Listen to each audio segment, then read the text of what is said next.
Well, I'm glad to be here, and my name is Michael, and I'm here in Dallas, Texas. I'm originally from New York, born and raised. I grew up in a conservative Jewish household, and it was pretty secular. I grew up, as I was saying, in a secular Jewish home with a lot of love, and my parents were wonderful. My dad was a professional athlete. My mom was a stay-at-home mom. There was no lack of love in our house.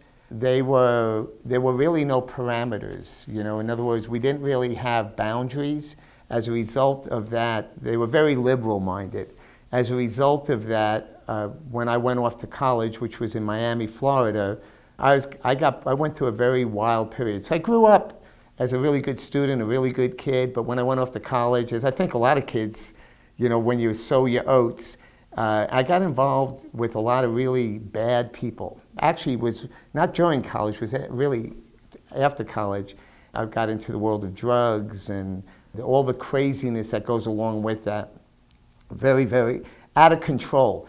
I was a business guy, so I always looked very good. From the outside, people saw me. I looked very good and very, like that. When you look at somebody and go, oh, that guy really has it together. But on the inside, I was deteriorating. I was literally falling apart from the inside out.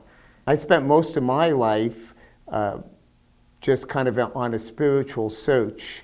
Was never really filled in the traditional synagogue. Many Jews, even if they go to synagogue, they are not really very religious to speak. The religious Jews are typically your Orthodox Jews. We're more traditional Jews. My wife is also Jewish. She was a closed closet believer. In other words, she was a Jewish believer, but she didn't let anybody know because she was afraid that she would be alienated from the community.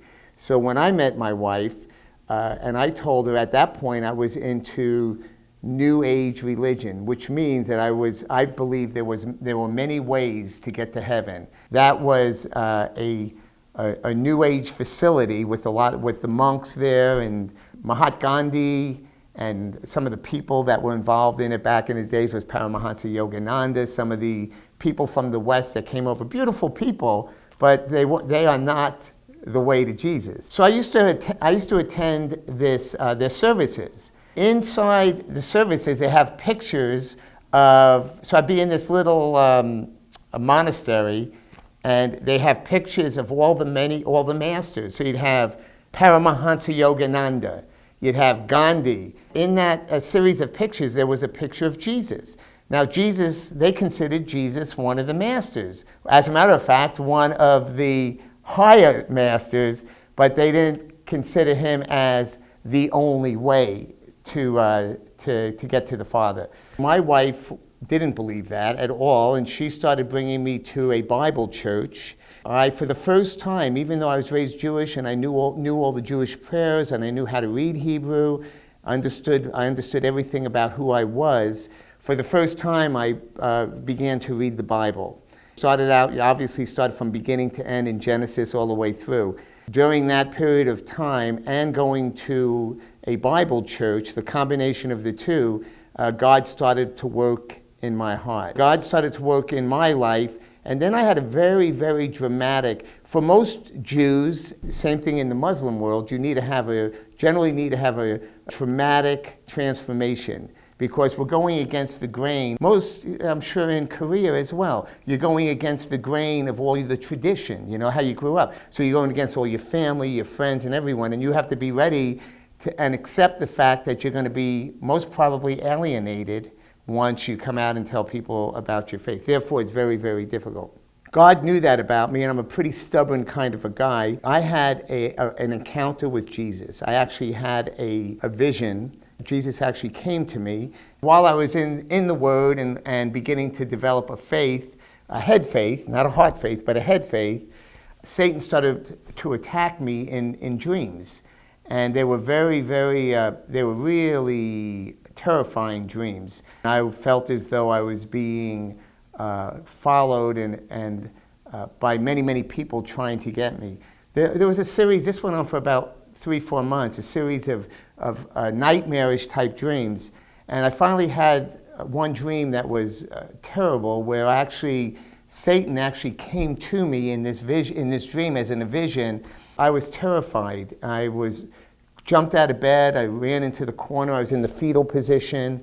And I realized something really dramatic was happening to me, and it wasn't good. I was having another reoccurring dream. I remember running through this cylinder, but this time at the end of the cylinder, there was Jesus. At that point, I had never read Revelation. I knew nothing about the description of Jesus that's given in Revelation. What I saw was, when the scripture says that you will know, be careful for false prophets, because you will know when it's Yeshua, when you know it's Jesus.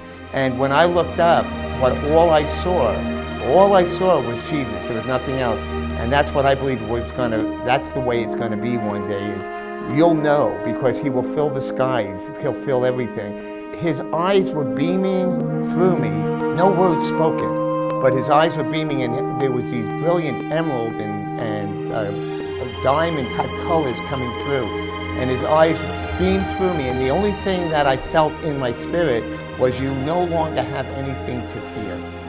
I'm with you. Well, from that point on, being a stubborn Jew, at that point on, that was it. I not only gave my life to Jesus as a believer, but I was willing at that point to do anything for him. That was in 1986. I immediately got involved in ministry. I'm a music guy, so I got involved in children's music. So I wound up for 9 years head of children's music at a Bible church. Then I went from on to that into going into leading worship in not even Messianic congregations, but at that point in churches all over the country, actually. So I've been a worship leader for many, many years. A friend of mine had asked me to help out probably around 8-9 years ago in a Messianic congregation in Dallas. When I started helping my friend out, going back to this Messianic congregation and falling back in love with my Jewish roots and the Jewish music that I grew up with, that was the beginning of getting involved in Messianic worship ministry. I'm a songwriter, so I write a lot of music I do is original music, even in the congregation today. I've been involved in many different congregations right now where I'm a worship pastor. Everything I do in the course of a day, I'm always realizing I never feel like I'm doing it alone. I'm always feeling like the Lord is with me. I have a partner out there with me. Relationship with the Lord is a 24/7 relationship. It's not a Sunday thing. I mean, this is our today, tomorrow, and our forever.